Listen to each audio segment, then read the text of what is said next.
नमस्कार, आप देख रहे हैं द न्यूज बर्ड और मैं हूं आपके साथ पूजा। खबरों पर जाने से पहले एक नजर डालता है टॉप हेडलाइंस पर।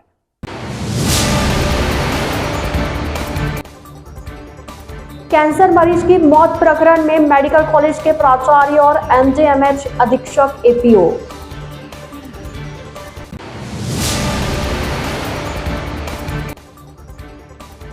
आसाराम के वकील के साथ न्यू हाईकोर्ट परिसर में मारपीट।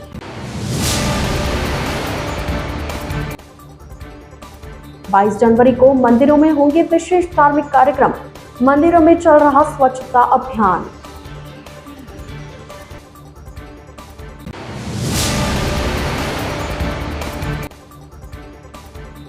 सोनाचार्य अचलानंद गिरी महाराज अयोध्या के लिए रवाना। तो ये थी हेडलाइंस और अब खबरें विस्तार से। एक कैंसर मरीज की मौत के मामले में अब डॉक्टर एसएन मेडिकल कॉलेज के प्रिंसिपल व नियंत्रक डॉक्टर दिलीप कच्छावा व एमडीएम हॉस्पिटल के अधीक्षक डॉक्टर विकास राज पुरोहित पर गाज गिरी है। दोनों को एपीओ कर दिया गया है। बुधवार देर शाम मेडिकल एजुकेशन ग्रुप 1 के सीएस इकबाल खान की ओर से यह आदेश जारी किया गया है। अगले आदेश तक दोनों के मुख्यालय जयपुर कर दिए गए हैं। इधर उनके एपीओ करने के साथ ही दोनों पदों पर नियुक्ति भी दे दी गई है। अब doctor SN medical college principal के पद पर डॉक्टर रंजना देसाई व एमडीएम अधीक्षक के पद पर डॉक्टर नवीन किशोरिया को नियुक्त किया गया है। अगले आदेश तक यह दोनों इस पद पर कार्यभार देखेंगे।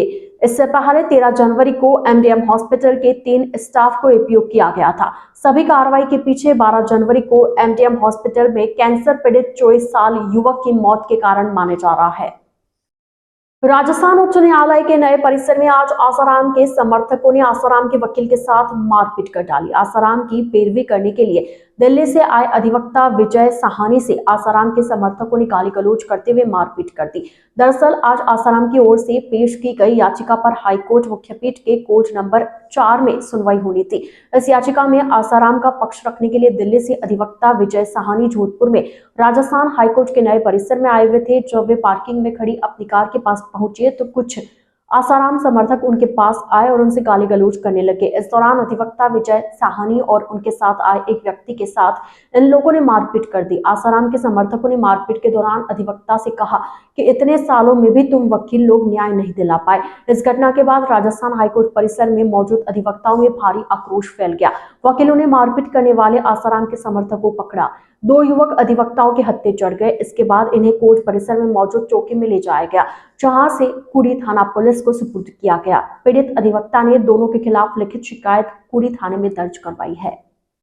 अयोध्या में 22 जनवरी को होने वाले राम मंदिर प्राण प्रतिष्ठा को लेकर सूर्यनगरी में माहौल राममय हो गया है। शहरवासियों को निमंत्रण देने का दौर जारी है। मंदिरों में साफ सफाई का क्रम जारी है। वहीं राम मंदिर प्रतिष्ठा से पहले विभिन्न धार्मिक आयोजन किए जा रहे हैं।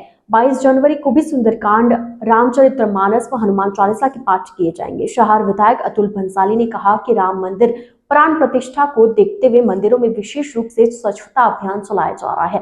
आज गुरुवार को भगवान कृष्ण का दिन है और आज शहर के कृष्ण मंदिरों में स्वच्छता का अभियान चलाया गया।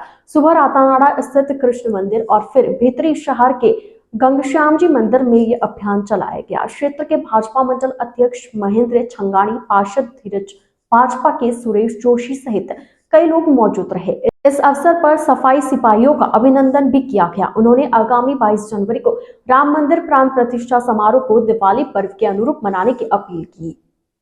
आज भारतीय जनता पार्टी के खांडा बलसा मंडल के अध्यक्ष महेंद्र जी छंगानी के नेतृत्व में हमारे विपक्ष के नेता नगर निगम उत्तर के आदरणीय लक्ष्मी नारायण जी, पार्षद क्षेत्रीय धीरज जी, अशोक जी बाटी, सभी कार्यकर्ता बंधु, सभी वरिष्ठ कार्यकर्ताओं के साथ में आदरणीय सुरेश जी जोशी छोटसा और सबने मिलकर जोधपुर के सबसे प्राचीन मंदिर घनश्याम जी श्याम का मंदिर, जो नगर सेठ के नाम से जाना जाता है, आदरणीय मोदी जी के आह्वान पर राम जन्मभूमि के अंदर जो मंदिर बना है उसका जो 22 तारीख को भव्य उद्घाटन है, रामलला विराजेंगे।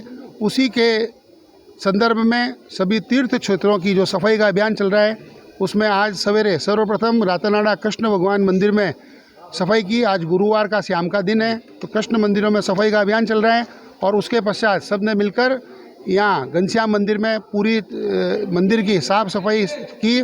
और मैं सभी सफाई वीरों का भी हमने यहाँ पे स्वागत अभिनंदन किया। और मैं आप सबको यही आह्वान करता हूँ आपके चैनल के माध्यम से कि 22 तारीख तक जोधपुर के अंदर जितने भी मंदिर हैं, अपने क्षेत्र के मंदिर हैं, उन मंदिरों में जाकर हम लोग साफ़ सफाई कर रामलला जिस दिन विराजेंगे, पूरा भारत में एक नई दिवाली है, तो दिवाली के पूर्व जो सफाई होती है वो इस दिवाली के पूर्व जो 22 जनवरी को है उससे पूर्व भी हम करने का जो संकल्प लिया है, आप सब लोग भी उस संकल्प में सहयोग दें। सभी हमारे कार्यकर्ता बंधु, मित्रगण, भक्तजन सब लोगों ने इस सेवा कार्य में हमारा बहुत सहयोग दिया। मंदिर के पुजारियों ने सहयोग दिया और सभी मीडिया बंधुओं का धन्यवाद। आप सब इस सूचना को, इस जन जागृति को लोगों के बीच में पहुंचाएं। धन्यवाद। अयोध्या में 22 जनवरी को भगवान रामलला की प्राण प्रतिष्ठा समारोह में भाग लेने के लिए रायकाबाग युगल जोड़ी बाबा रामदेव मंदिर के महंत सेनाचार्य अचलानंद गिरी आज रवाना हुए। वे वहां स्वर्ण चक्र जड़ित रजत निर्मित शर चाप भगवान रामचंद्र के चरणों में समर्पित करेंगे। चांदी से बने धनुष बाण में सोने की गिंदियां भी लगवाई गई है जिस पर जय श्री राम लिखा हुआ है। धनुष बाण को तुलसी दल के साथ राम जन्मभूमि तीर्थ ट्रस्ट व देश भर के साधु संतों की मौजूदगी में रामलला को समर्पित किया जाएगा। इस अवसर पर सेनाचार्य ने कहा कि त्रेता युग में भगवान राम के अग्निबाण की उष्णता को सहने वाले मरुधरा वासियों की ओर से सदियों के बाद रजत निर्मित धनुष बाण रामलला के दरबार में सुशोभित होना प्रत्येक मारवाड़ वासियों का सौभाग्य है। उन्होंने 22 जनवरी को दूसरी दीपावली मनाने का आह्वान किया। उन्होंने कहा कि हम सभी भाग्यशाली हैं कि राम मंदिर में हम अपनी आंखों के सामने रामलला को सदियों बाद वापस विराजित होता देख रहे हैं। 22 जनवरी को युगल जोड़ी बाबा रामदेव मंदिर में सामूहिक सुंदरकांड पाठ करेंगे। पहले जब ईंटें आई थी, रामगढ़ में रथ ज्योति लगे फेरा, पैसा करके भेजा अरोड़ा एक टाइम। और मंदिर टूटे समय भी हम गए थे कुछ कार सेवा में। और आज भी हम जा रहे हैं भगवान के पुष्प भेंट करने के लिए। तुलसी माता ये धनुष चांदी का बना के थी, सोने की गनियाँ लगाई गई। राम जी शरण सब जो सुख शांति मारवाड़ की जोधपुर जिला के सबकी तरफ आशीर्वाद भगवान को भेंट करने जा रहे हैं कल। जय श्री राम। राजस्थान शारीरिक शिक्षा शिक्षक संघ एकीकृत का राज्य स्तरीय सम्मेलन 19 व 20 जनवरी को शाला क्रीड़ा संगम केंद्र गौशाला मैदान में हॉल में आयोजित होगा। अखिल राजस्थान राज्य कर्मचारी संयुक्त महासंघ एकीकृत के प्रदेश अध्यक्ष केशर सिंह चंपावत ने बताया कि शारीरिक शिक्षक संघ के प्रदेश अध्यक्ष का निर्विरोध चुनाव कर लुणेश सिंह खींची को निर्विरोध निर्वाचित किया गया। सम्मेलन के पूर्व मीटिंग में संरक्षक गणपत सिंह चेतावत, गंगा सिंह चंपावत, सत्यनारायण गोड़, तखत सिंह सोलंकी आदि शारीरिक शिक्षकों ने मीटिंग में भाग लिया। संरक्षक गणपत सिंह चेतावत ने बताया कि शिक्षक सम्मेलन को लेकर संगठन के कार्यकर्ताओं में उत्साह है। 19 जनवरी को सुबह 10 बजे जयदेव पाठक स्मृति व्याख्यान सत्र में सम्मेलन आरंभ होगा जिसमें मुख्य वक्ता अखिल भारतीय राष्ट्रीय शिक्षक महासंघ के अतिरिक्त महामंत्री नारायण लाल गुप्ता का व्याख्यान होगा। दोपहर में राष्ट्रीय स्वयंसेवक संघ के क्षेत्रीय प्रचारक निम्बाराम और अखिल भारतीय राष्ट्रीय शिक्षक महासंघ के राष्ट्रीय संगठन मंत्री महेंद्र कपूर का सानिध्य प्राप्त होगा। मुख्य अतिथि केंद्रीय मंत्री गजेंद्र सिंह शेखावत रहेंगे। राजस्थान शारीरिक शिक्षकों का 2 दिवसीय प्रदेश का शैक्षिक सम्मेलन शाला क्रीड़ा संगम गौशाला मैदान में दिनांक 19 और 20 जनवरी को आयोजित होगा। ये हमारा संघ राजस्थान राज्य कर्मचारी महासंघ एकीकृत से संबंध है। इस सम्मेलन में राजस्थान के विभिन्न जिलों से विभिन्न प्रतिनिधि पधारेंगे और जो नए जिले हैं उनसे भी प्रतिनिधि आएंगे, उनकी भी कार्यकारिणी का गठन किया जाएगा एवं शारीरिक शिक्षा से संबंधित विभिन्न प्रकार की जो समस्याएं हैं, चाहे हमारे कैडर संबंधी हो या खिलाड़ियों के खेलों से संबंधित है, उनके उन्नयन के लिए है, खेल उपकरण, खेल बजट और इसको पाठ्यक्रम में शामिल करने के लिए विभिन्न प्रकार के जो विचार विमर्श होगा इस सम्मेलन में और सरकार को लिखा जाएगा कि हमारी जो समस्या है उनका निराकरण किया जाए और हमारा जो संगठन है उसको मजबूती प्रदान की जाए एवं विभिन्न प्रकार की जो योजना है उन योजनाओं के बारे में बताया जाएगा जिससे छात्राओं को अधिक से अधिक लाभ लिया जा सके, उनको लाभ दिया जा सके एवं विभिन्न प्रकार की जो प्रतियोगिता का आयोजन होता है उसमें भी जो समस्या आती है उसके बारे में विचार विमर्श किया जाएगा और जनप्रतिनिधियों के माध्यम से सरकार को बताया जाएगा। आपका परिचय? मैं गणपत सिंह जटावत संरक्षक और हमारे साथ प्रदेश अध्यक्ष मुकेश सिंह जी खींची, गंगा सिंह जी, शेख सिंह जी रात्रि महामंत्री और कार्यकारिणी सदस्य है।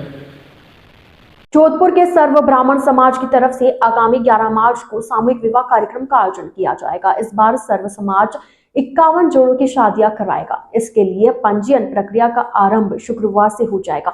इसको लेकर आज समाज की बैठक का आयोजन किया गया। सर्व ब्राह्मण समाज के पदाधिकारियों के अनुसार इस बार 51 जोड़ों की शादी की जाएगी। पंजीकरण को लेकर प्रक्रिया शुक्रवार को शुरू होगी और इसके लिए कार्य योजना बनाई गई है। सर्व ब्राह्मण को एकजुट करने के लिए इनके प्रदेश भर में गणना करवाई जाएगी। समाज को नई दिशा देने एवं ऊंचाइयों की तरफ ले जाने के लिए सर्व ब्राह्मण समाज एक है। पदाधिकारियों ने कहा कि शादियां वैदिक रीति रिवाज के अनुसार की जाएगी। आज बैठक में ब्राह्मण समाज के घनश्याम ओझा, अधिवक्ता हस्तिमल सारस्वत आदि मौजूद रहे। सर्व ब्राह्मण समाज द्वारा सर्व ब्राह्मण स्वामी विवाह आयोजन को लेकर आज गौतम सभा भवन में बैठक रखी गई। इस बैठक का मुख्य उद्देश्य 11 मार्च को आयोजित होने वाले सर्व ब्राह्मण स्वामी विवाह को लेकर व्यवस्था संबंधी चर्चा की जा रही है और आज से यह पंजीयन का भी प्रारंभ करने के लिए यहाँ शुरू किया गया है। सर्व ब्राह्मण आयोजन समिति के द्वारा कल से देवदर्शन गेस्ट हाउस में सर्व ब्राह्मण स्वामी विवाह के पंजीयन प्रारंभ होगा और उसी के साथ 20 जनवरी से लेकर 25 फरवरी तक महा जनसंपर्क अभियान पूरे जोधपुर जिले में आयोजित किया जाएगा। इसका उद्देश्य है कि प्रत्येक गांव में जाकर के यहाँ ब्राह्मण समाज की गणना की जाए, कितने परिवार है, कितने घर है और उन परिवार में आर्थिक दृष्टि के आधार पर भी उसकी गणना की जाएगी और उसके साथ साथ प्रत्येक घटक में जाकर के इस आयोजन में तन मन धन से संपूर्ण समाज लगे, इसको लेकर इस कार्यक्रम का महासंपर्क अभियान चलाया जाएगा और उसी के माध्यम से हम 51 जोड़ों का एक पंजीयन करेंगे। 51 जोड़ों का पंजीयन करके और जो अपने संस्कृति, वैदिक संस्कृति के अनुसार इस विवाह का आयोजन किया जाएगा। आज इस बैठक में हमारे पूर्व महापौर घनश्याम जी ओझा और ललित जी, हस्तिमल जी सारस्वत और आदि समाज के वरिष्ठ लोगों ने दिशा निर्देश दिए कि किस प्रकार यह आयोजन करें कि भव्यता हो और संपूर्ण समाज में एक आदर्श मैसेज जाए। आगामी मई माह में लोकसभा चुनाव 2024 को लेकर अब चुनावी सरगर्मियां तेजी पकड़ने लगी है। लोकसभा चुनाव अच्छे से हो, इसके लिए निर्वाचन अधिकारियों और कार्मिकों का प्रशिक्षण अब शुरू होने लगा है। गुरुवार को प्रशासन से जुड़े एवं पुलिस अधिकारियों को प्रशिक्षित किया गया। जोधपुर ग्रामीण अतिरिक्त जिला कलेक्टर एवं प्रभारी ओम प्रकाश ने बताया कि 150 ALMT का प्रशिक्षण शुरू किया गया है, जिन्हें EVM से लेकर दस्तावेजों से संबंधित जानकारी दी जा रही है।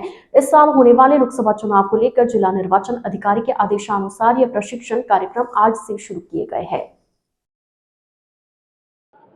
भारत निर्वाचन आयोग और श्रीमान जिला निर्वाचन अधिकारी महोदय की निर्देशानुसार आज प्रशिक्षण शाखा की तरफ से विभिन्न विधानसभाओं से आए हुए लगभग 150 LMTs का चुनाव से जुड़े हुए विभिन्न विषयों पर प्रशिक्षण आयोजित किया जा रहा है।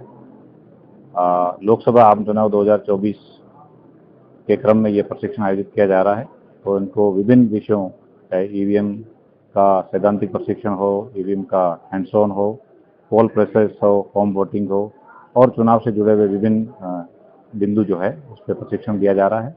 ये जो LMTs है आगे आने वाले जो विभिन्न प्रकार के प्रशिक्षण चुनाव से जुड़े हुए हैं उन प्रशिक्षणों को देंगे और जो प्रतिभागी होंगे उनके लिए प्रशिक्षण आयोजित किए जाएंगे। उनमें हमारे लिए ये रिसोर्स पर्सन के रूप में प्रशिक्षकों का कार्य करेंगे।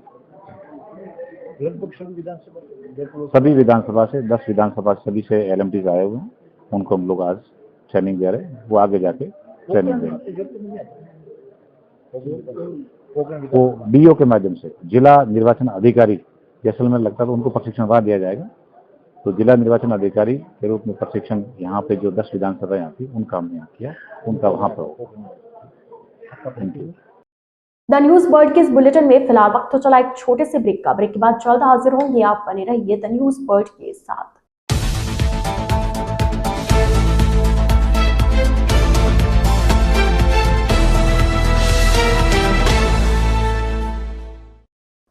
ब्रेक के बाद आपका स्वागत है। जोधपुर जिला कलेक्टर गौरव अग्रवाल ने आज से जन सुनवाई करनी शुरू कर दी है। आज कई लोग अपनी वेदनाएं और समस्याएं लेकर उनके पास पहुंचे। कलेक्टर ने संबंधित अधिकारियों को तुरंत निवारण के आदेश भी दिए। जिला कलेक्ट्रेट में आज जिला कलेक्टर गौरव अग्रवाल की तरफ से जन सुनवाई के लिए समय निर्धारित किया गया था, जिसकी अनुपालना में जिला कलेक्टर ने गांवों कस्बों से पहुंचे कई लोगों की समस्याओं को सुना और अधिकारियों को निराकरण करने के आदेश भी दिए। विरक्त संतों के तपोस्थली श्री बड़ा रामद्वारा सुरसागर में बरसी महोत्सव सत्संग समारोह के अंतर्गत खेड़ापा पीठाधीश्वर पुरुषोत्तम दास महाराज व श्री बड़ा रामद्वारा सुरसागर के महंत परमहंस डॉक्टर राम प्रसाद महाराज के पावन सानिध्य में रामचरितमानस का नवापरायण पाठ के दूसरे दिन भगवान राम का जन्मोत्सव मनाया गया। इस अवसर पर परमहंस सेवक राम महाराज का बरसी महोत्सव मनाया गया। सेवक राम महाराज का जीवन चरित्र सुनाया गया तथा जिसके तहत पाषाण की कुंडी से जल छानकर दर्शन कराए। परमहंस डॉक्टर राम प्रसाद महाराज ने पाषाण कुंडी की महिमा बताई। पाषाण कुंडी में कहीं से भी छेद नहीं है और छन्नी की तरफ पानी छनता है।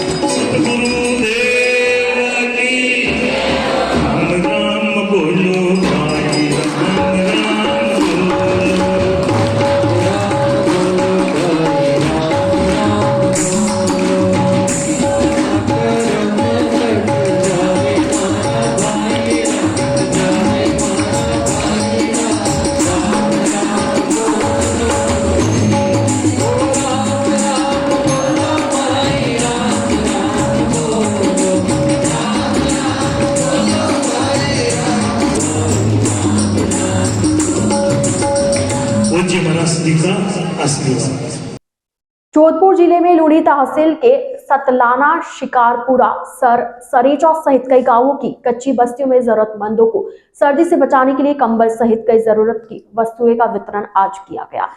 सर कस्बे के सरपंच पांचाराम मेघवाल ने बताया कि राजभवर वेलफेयर ट्रस्ट कोटा द्वारा कड़ाके की ठंड से जरूरतमंदों को ऊनी कंबल, कैप, हाथ पैरों के मोजे, दस्ताने, जूते सहित जरूरत की वस्तुएं वितरित की गई। इस अवसर पर सरपंच मेघवाल ने कहा कि दिन दुखियों की सेवा ही सच्ची सेवा है। सामग्री वितरण के समय समाज सेवी भगाराम मेघवाल, लूणी के सोहन मेघवाल, शंकर पटेल, श्याम सहित कई लोग उपस्थित रहे। राजस्थान जाट महासभा द्वारा आज उम्मेद अस्पताल में भर्ती मरीजों को सर्दी से बचाव के लिए 1100 कंबल सेवार्थ भेंट किए गए। इस अवसर पर अस्पताल के वरिष्ठ चिकित्सक doctor Hansalata Gehlot, doctor Manish Parakh, doctor Rizwana Shaheen के साथ वरिष्ठ लेखाधिकारी तेज सिंह उपस्थित रहे। राजस्थान जाट महासभा के प्रदेशाध्यक्ष राधाराम मील, राजस्थान जाट महासभा महिला प्रकोष्ठ शारदा चौधरी, राजस्थान युवा जाट महासभा के प्रदेशाध्यक्ष दिनेश निठारवाल एवं राजस्थान शिक्षा संघ के प्रदेश उपाध्यक्ष भवरलाल काला व समस्त महिला विंग राजस्थान जाट महासभा को अस्पताल अधीक्षक डॉक्टर अफजल हकीम ने स्मृति चिन्ह भेंट कर धन्यवाद ज्ञापित किया। राष्ट्रीय आपदा प्रबंधन संस्थान, गृह मंत्रालय, भारत सरकार, जोधपुर के Indian institute of technology, Indira Gandhi राष्ट्रीय कला केंद्र और मेहरांगढ़ म्यूजियम ट्रस्ट द्वारा आपदा प्रबंधन और सांस्कृतिक धरोहर पर एक कार्यशाला का आयोजन 17 और 18 जनवरी 2024 को जोधपुर के मेहरांगढ़ किले के चोकेलाव महल में किया जा रहा है। इस कार्यशाला का उद्घाटन कार्यक्रम के मुख्य अतिथि पूर्व नरेश गजसिंह ने दीप प्रज्वलन कर किया। इस अवसर पर राजेंद्र रत्नू, अतिरिक्त निदेशक NIDM MHA, कमल किशोर सदस्य NDMA और प्रशांत चौधरी निदेशक IIT जोधपुर भी उपस्थित रहे। इस कार्यशाला का उद्देश्य आपदा जोखिम प्रतिरोधन और सांस्कृतिक धरोहर संरक्षण की दिशा में एक महत्वपूर्ण और समृद्धिपूर्ण पहल करना है, जो आपातकालीन सहायता और सांस्कृतिक धरोहर के रिश्तों को साझा करता है। एक ऐसी दुनिया में जो प्राकृतिक और मानव उत्प्रेरित आपदाओं के बढ़ते विस्तार का सामना कर रही है, यह आपदा जोखिम प्रतिरोधन और सांस्कृतिक धरोहर के बहुप्रेक्षीय विश्व के बीच के घनिष्ठ रिश्तों को प्रकाशित करने का प्रयास करता है। जोधपुर नगर निगम उत्तर की तरफ से आज शहर के अस्पतालों के आसपास दुकानदारों द्वारा किए गए अतिक्रमण को हटाने की कार्रवाई की गई। अतिक्रमण निरोधक दस्ते ने इस बीच 19 चालान भी काटे। उत्तर नगर निगम आयुक्त के दिशा निर्देश पर अतिक्रमण शाखा प्रभारी रवि बारासा मय दल के साथ अस्पतालों के आसपास पहुंचे। यहां पर कुछ दुकानदारों ने अतिक्रमण कर रखा था, कुछ को हिदायत देकर छोड़ा गया तो कईयों का सामान जब्त करने के साथ चालान काटे गए। जोधपुर शहर में मंडोर स्थित नारायण सेवा समिति की तरफ से गुरुवार को 9 जोड़ों का सामूहिक विवाह समारोह संपन्न करवाया गया। इस अवसर पर जोड़ों के परिवार के लोग और चुनिंदा लोग शामिल हुए। सादगीपूर्ण ढंग से विवाह समारोह की रस्मों को पंडितों एवं यजमानों की तरफ से पूर्ण किया गया। नारायण सेवा समिति मंडोर की तरफ से सामूहिक विवाह समारोह का आयोजन हर वर्ष किया जाता है। इस बार समिति की तरफ से 9 जोड़ों का विवाह संपन्न कराया गया। वर वधू पक्ष के लोगों से कुछ भेंट रखकर शादियां संपन्न करवाई गई। बाद में समिति की तरफ से जोड़ों को घर चालन के लिए आवश्यक सामग्री का भेंट किया गया।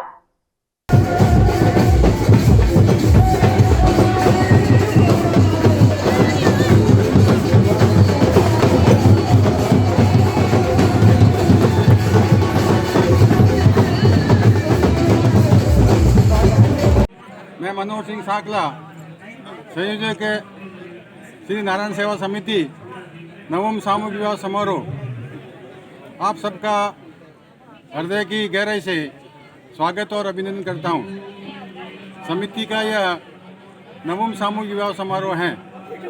समिति की स्थापना 15 दिसंबर 2014 को हुई थी।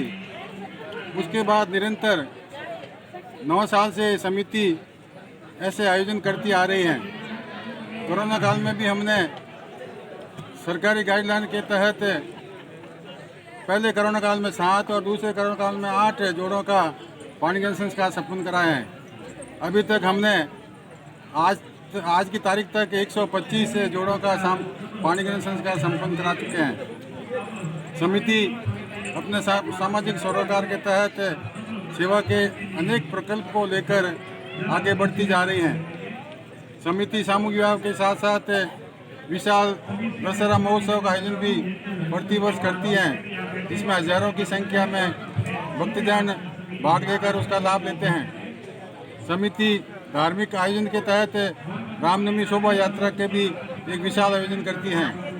इसके साथ समिति अपने वस्त्र बैंक से अभी तक 1,20,000 कपड़ों का संग्रह कर लगभग 60,000 कपड़ों का वितरण जरूरतमंद परिवारों में कर चुकी हैं।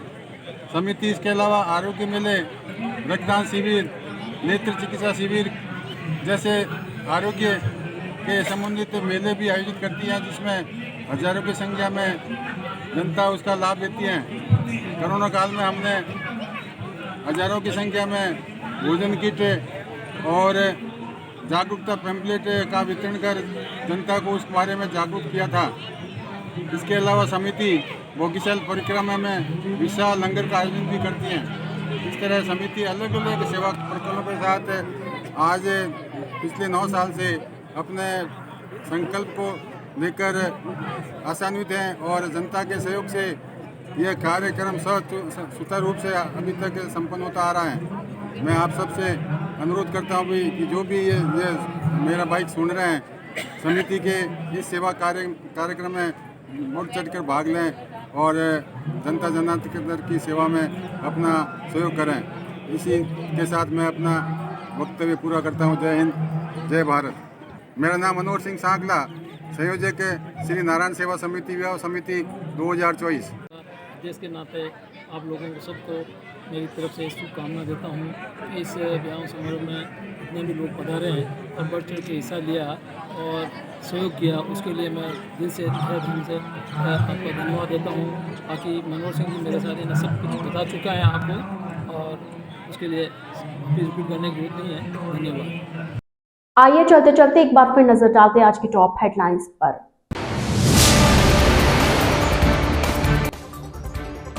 कैंसर मरीज की मौत प्रकरण में मेडिकल कॉलेज के प्राचार्य और एमडीएमएच अधीक्षक एपीओ।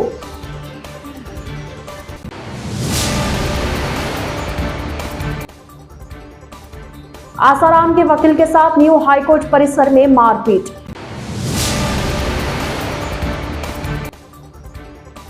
बाईस जनवरी को मंदिरों में होंगे विशेष धार्मिक कार्यक्रम, मंदिरों में चल रहा स्वच्छता अभियान।